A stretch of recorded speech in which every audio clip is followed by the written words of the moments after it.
Friday Sermon, 28th February 2025.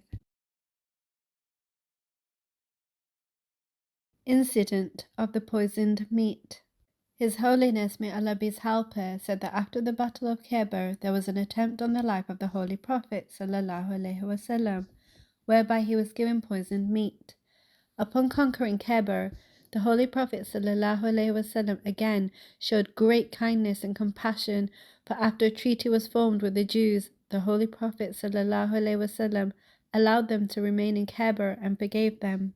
His Holiness, may Allah be his helper, said that a Jewish soldier's wife named Zainab poisoned some roasted meat and presented it to the Holy Prophet ﷺ and some companions under the pretense of a gift. The Holy Prophet ﷺ soon realized the meat was poisoned and told the companions to stop eating. Hazrat Basir radiallahu anhu fell extremely ill and as a result passed away a year later. His Holiness, may Allah be his helper, said that the Holy Prophet ﷺ called for the woman who had provided the meat and asked if she had poisoned it, and she confirmed that she had indeed poisoned it. When asked why, she said it was because of what happened to her people. She thought that if the Holy Prophet ﷺ was just a worldly king, then they would be free from him, but if he was a prophet, then God would inform him about the meat being poisoned. His Holiness, may Allah be his helper, said that there are differing narratives as to what the Holy Prophet ﷺ decided to do with that woman after this incident. There are narrations which say that the Holy Prophet ﷺ instructed for her to be killed, while authentic narrations found in Sahih Muslim, for example, mention that the Holy Prophet ﷺ forgave her and did not have her killed. His Holiness, may Allah be his helper, quoted Hazrat Mirza Bashiruddin Mahmud Ahmad radiallahu anhu, the second Caliph of the Ahmadiyya Muslim community, who was also of the opinion, based on historical record, that the Holy Prophet ﷺ forgave the woman without any punishment. His Holiness, may Allah be his helper, said that there is mention that perhaps the Holy Prophet ﷺ's demise was a result of the lasting effects of this poison. It is recorded in Sahih al-Bukhari as narrated by Hazrat Aisha radiallahu anha that during his final illness, the Holy Prophet ﷺ said that ever since the incident of the poisoned meat in Khyber, he always felt its adverse effects on his health. Various scholars have deduced that the Holy Prophet ﷺ's demise was a result of that attempted poisoning, thus making him the greatest martyr.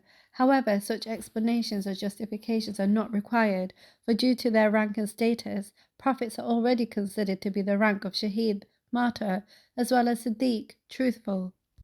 His Holiness, may Allah be his helper, elaborated that it would not be right to consider that the Holy Prophet ﷺ passed away as a result of the attempted poisoning, for doing so would give the opponents an opportunity for mockery.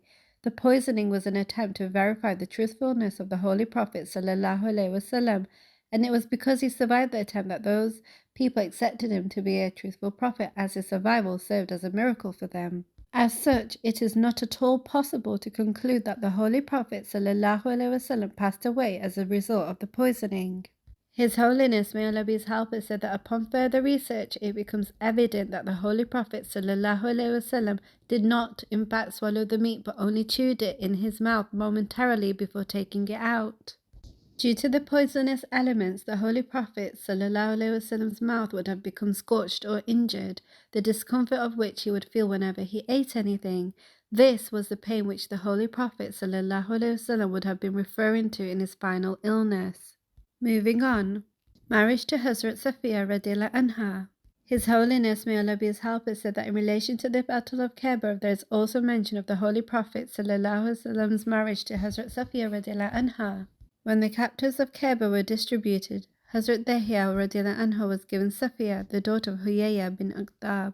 One of the companions approached the Holy Prophet ﷺ and submitted that due to her standing in rank among the Jewish tribes, it would not be appropriate for her to be given to anyone other than the Holy Prophet ﷺ. The Holy Prophet ﷺ then gave her the option to choose between marrying him or returning to her tribe. Hazrat Safiya radiallahu anha herself chose to marry the Holy Prophet ﷺ. His Holiness, may Allah be his helper, said that Hazrat Safiya radiallahu anha herself recounted that due to her father and husband both being killed in battle against the Muslims, she had harbored hatred for the Holy Prophet ﷺ. However, in her first meeting with the Holy Prophet ﷺ, her heart began to soften upon witnessing his lofty morals firsthand. By the time she had left her first meeting with the Holy Prophet ﷺ, she herself says that there was no one more beloved in all of Arabia to her than the Holy Prophet ﷺ. His Holiness, may Allah be his helper, said that while on the journey back to Medina accompanied by Hazrat Safiya radiallahu anha, one morning the Holy Prophet ﷺ emerged from his tent and saw Hazrat Ayyub Ansari radiallahu anhu standing outside with his sword in hand. The Holy Prophet ﷺ asked him what the matter was, to which Hazrat Ayyub radiallahu anhu responded that he was concerned regarding the Jewish woman who had only just converted to Islam. He was afraid she may cause some sort of harm because of her family members had been killed in battle against the Muslims. Hence he stood guard all night. The Holy Prophet ﷺ prayed, saying, "May Allah protect Hazrat Ayyub radiallahu anhu as he had protected me." His Holiness, may Allah be his helper, said that the Holy Prophet ﷺ had noticed some bruising near Hazrat Safiya's radiallahu anha's eye and asked her what had happened. She said she had seen a dream shortly before or during the incidents at Khyber, in which she saw the moon coming from Medina and falling into her lap. When she related this dream to her Jewish husband, he struck her.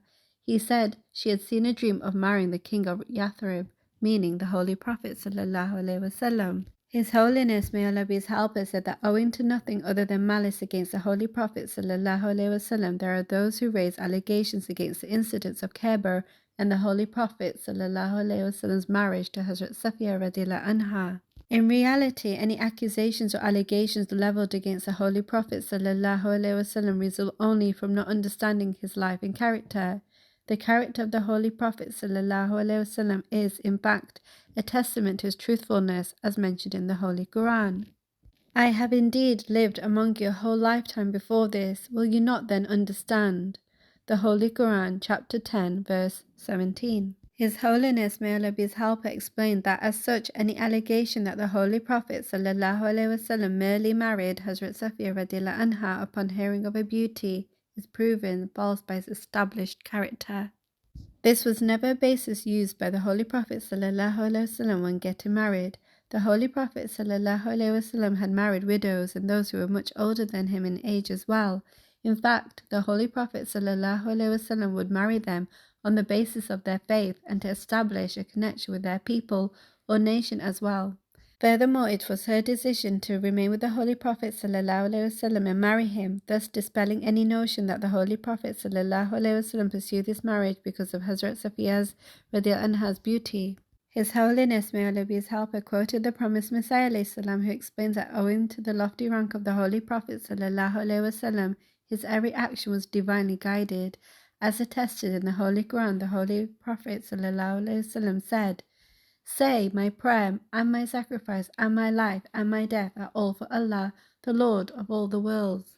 The Holy Quran, chapter 6, verse 163. Hence, when analyzing the various aspects from the life of the Holy Prophet ﷺ, this verse should be kept in mind rather than baselessly raising allegations which bear no merit at all. Prayers for the commencement of the holy month of Ramadan. His Holiness, may Allah be his helper, said that Ramadan will be starting in 2 days and prayed that may Allah enable everyone to take full advantage of this opportunity and offer a great deal of prayers and worship. His Holiness, may Allah be his helper, advised to pray and strive to achieve this.